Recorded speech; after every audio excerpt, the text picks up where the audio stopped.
मैं चंद्रशेखर जोशी, देवभूमि टुडे में आपका स्वागत। अप्रैल 2024 के लोकसभा चुनाव के तकरीबन 9 महीने के बाद एक बार फिर 2025 के शुरू में शहरी चुनाव यानी कि नगर निकाय के चुनावों का बिगुल बज चुका है। कल 3 जनवरी को चुनाव निशान के आवंटन के बाद से एक दिन बाद यानी कि 4 जनवरी से चुनाव प्रचार तेज गति पकड़ने लगा है।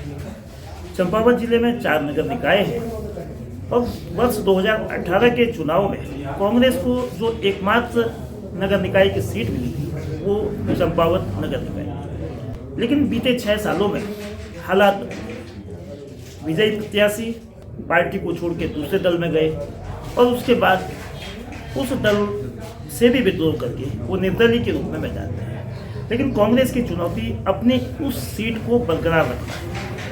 लेकिन क्या मुख्यमंत्री पुष्कर सिंह धामी के निर्वाचन क्षेत्र वाले चंपावत में ऐसा होगा?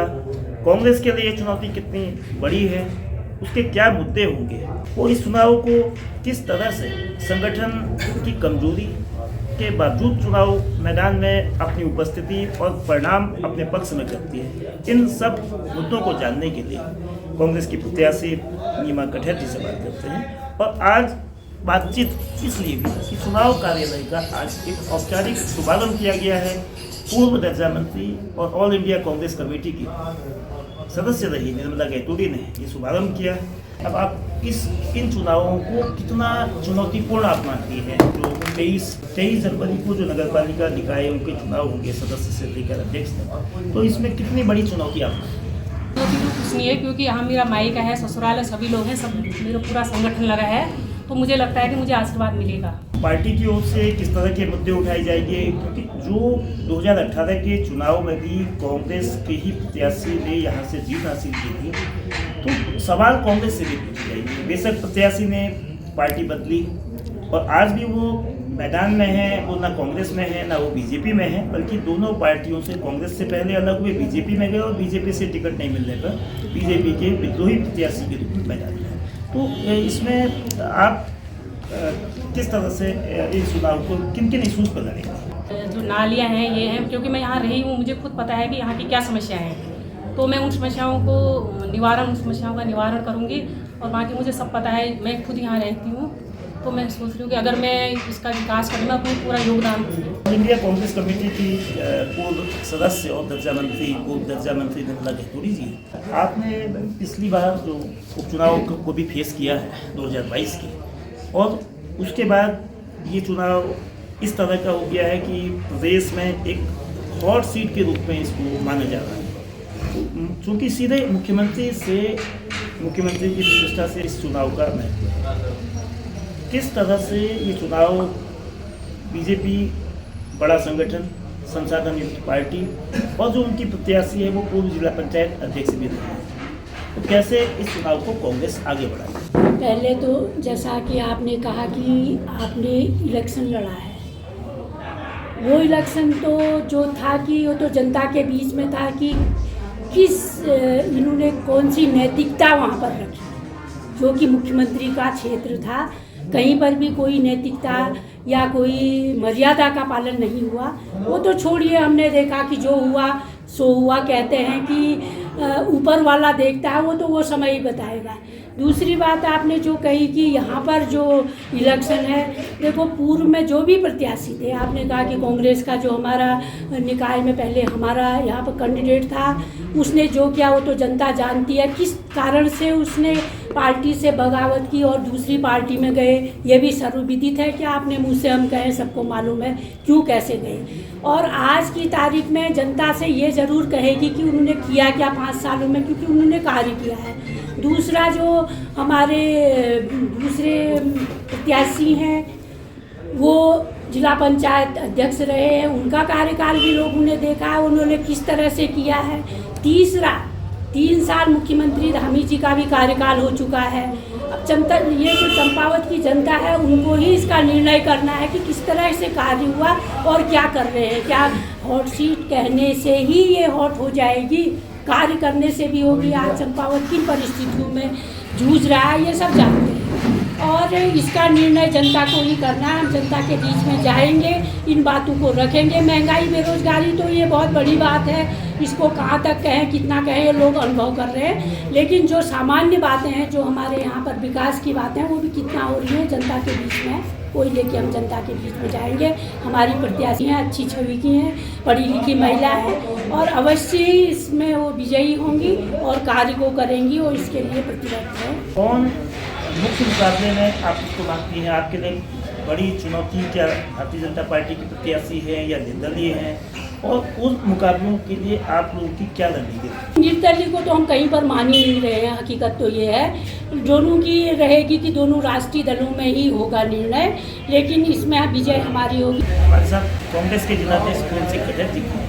कटहर साहब, आपको चंपावत की नगरपालिका के साथ चंपावत जिले की जो 4 नगर निकाय हैं उन सभी को हैंडल करना होगा। तो इन चारों नगर निकायों में पार्टी पिछली बार बीजेपी एक भी सीट नहीं जीत पाई थी 2018 में, एक सीट कांग्रेस ने जीती थी, चंपावत की थी। तो इस बार इस नतीजे को कम से कम बरकरार रखने के लिए या बढ़ाने के लिए क्या आप लोगों की ओर से प्लान है? ये जो नगर निकायों के जो चुनाव चल रहे हैं, इसमें इस जिले में 4 निकाय हैं, इसमें लोहाघाट, चंपावत और टनकपुर बसाल। और हमारी राष्ट्रीय पार्टी ने बड़े काट छांट के बाद एक योग्य उम्मीदवार को इन मैदानों में उतारा गया है। चाहे वो 4 के चारों में मेरे में ये मानना है कि हम सारे कांग्रेस के कार्यकर्ता हैं और पदाधिकारी हैं, और यहाँ का जो पढ़ा लिखा मास है वो भी इस बात को समझता है कि जो है इन 4 के 4 सीटों में जो है जो कांग्रेस के कैंडिडेट हैं, कैंडिडेट क्या पार्टी से ज़्यादा उनका वो नहीं है, वो कहते हैं कि जिनकी छवि जिनकी अच्छी है निश्चित तौर पर उनको आशीर्वाद मिलेगा, ऐसा मेरा मानना है। और जहाँ तक आपका सवाल है कि आपने कहा कि यहाँ पर क्या क्या मूलभूत सुविधाएं होंगी, किस तरह से कैंडिडेट काम करेंगी, देखिए मैं ज़्यादा नहीं वो कहता, मेरा यहाँ परिवार जो है यहाँ 60 सालों से इस चंपावत में निवास कर रहा है, और मुझे इस चंपावत की जब ये टाउन बना था तब से लेके आज ये नगर पालिका बन चुकी है, और मैं यहाँ के जितने भी सम्रांत लोग हैं, यदि मेरी छवि को देखते हुए और मेरे कैंडिडेट जो राष्ट्रीय पार्टी ने जिनके ऊपर विश्वास किया उनकी छवि को देखते हुए यहाँ की देवतुल्य जनता ने मुझे ये आशीर्वाद और प्यार स्नेह दिया, तो मैं यहाँ के जितने भी सम्रांत लोग हैं, जितने भी इस चंपावत के विकास के लिए अपना योगदान देना चाहते हैं, मैं उन सब की भावनाओं के साथ बैठ करके उनके जो भी उनके आचार विचार होंगे उनको एक कंपाइल करते हुए, संग्रह करते हुए मैं अपने इस आगे का जो कार्यकाल हमें जनता की देवतुल्य जनता के द्वारा जो मिलेगा, निश्चित तौर पर उन सब की भावनाओं को लेकर मैं चलने का प्रयास करूंगा, ऐसा मेरा मानना है। और जहां तक सवाल आपने कहा कि इस चंपावत जो नगर सीट की है, इसमें आपका मुकाबला किसके साथ, यहाँ मेरा मानना है ये दोनों लोग पदों पर रहे हुए हैं। एक तो जो है जिला स्तर पर जो है 5 साल का उनका नेतृत्व रहा, यहाँ की पूरी, ये तो नगर पालिका तो छोड़िए, यहाँ के पूरे जनता के एक एक जनप्रतिनिधि को पता है, एक एक लोगों को पता है कि उनकी कार्य प्रणाली क्या रही है, तो उसमें उसको मनन करते हुए अपना निर्णय लेंगे। और दूसरे जो यहाँ 5 साल जिनका कार्यकाल रहा, और 5 साल कार्यकाल रहने के बाद जिस तरह से उनके ऊपर जब जो है उपचुनाव चल रहा था, जिस तरह से उनके ऊपर क्या रहा, उसके बाद उन्होंने जो है दल बदल किया। आज उन्होंने कहा कि प्रभु मुझे शरण दो, मुझे बचाओ करके वो उन्होंने दल बदल किया। आज उसी चीज़ को बचाते हुए वो कह रहे हैं कि कहीं ये जो प्रभु ने हमें संरक्षण दिया है, हमारे ऊपर हाथ रखा है, ये हाथ कहीं वो हटाने दें, क्योंकि उन्होंने बगावत का स्वर तो अपना दिखा दिया है। उन्होंने कहा कि कहीं हाथ न हटा दें और हमारी जो परतें जो आज ढकी पड़ी हैं ये कहीं दोबारा से न पलट जाएं, इसलिए जो कह रहे हैं कि हम जीत गए तब आपके हैं, हार गए तब आपके हैं। तो ये निश्चित यहाँ की देवतुल्य जनता इसका निर्णय आने वाली 23 तारीख को हमारी जो प्रत्याशी हैं नीमा कठायत के आगे जो हाथ का जो चुनाव निशान होगा उसमें मोहर लगा करके यहाँ की जनता जनार्दन जो है निर्णय देने के लिए उत्सुक है। मैं सब लोग जितने भी हमारे कांग्रेस पार्टी के, हम चारों सीटों में बड़े एकजुटता के साथ हम चुनाव लड़े हैं और 4 की 4 सीटें जीते हैं। चंपावत नगरपालिका का ये तीसरा चुनाव होगा। वर्ष 2013 में नगर पंचायत उच्चीकृत होकर नगरपालिका बनी थी और अब तक इसमें इसको एक है। पहली 2013 में भारतीय जनता पार्टी ने ये सीट अपने पक्ष में की थी और 2018 में कांग्रेस ने सीट को जीतकर इसको एक बराबरी किया था। और जो तीसरा चुनाव 23 जनवरी को नेताजी सुभाष चंद्र बोस की जयंती के दिन होगा, उसका नतीजा क्या रहता है। लेकिन दोनों प्रत्याशी जो कांग्रेस के अतिरिक्त जो दो प्रत्याशी हैं, एक निवर्तमान नगर पालिका अध्यक्ष की पत्नी जो निर्दलीय है ममता वर्मा, उनसे भी सीटिंग होने का उसको फायदा मिलेगा, नुकसान होगा। तो उसी तरह से जो भारतीय जनता पार्टी के प्रत्याशी हैं, वो जिला पंचायत अध्यक्ष भी रह चुके हैं, उनसे भी एक पद पर रहने की जो जिम्मेदारी है उनका भी हिसाब कांग्रेस का कहना है कि जनता मांगेगी।